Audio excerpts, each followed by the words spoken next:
Hey you, and welcome to this video where I will help you out how to stop loss on HankoTrade. And right now we are here in the terminal and we just opened a demo account and I will show you exactly how we can stop loss on this chart right here. So what we're gonna do right now is this chart right now is closed. So we go to cryptos and select right here, for example, the Bitcoin chart. This is fine. And then right now we want to place a buy order, but also with a stop loss. So what we're gonna do right now is we go here to buy, and then from here we click on advanced options, and now we select right here the stop loss.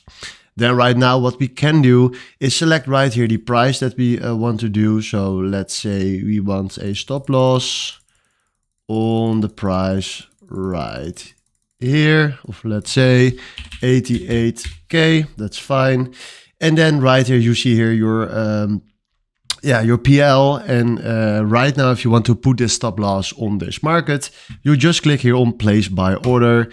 And then from here, we place this order or open position with a stop loss. So this is seriously how easy it is. Hopefully this was the video where I was looking for. Thanks for watching and have a wonderful day. Ciao.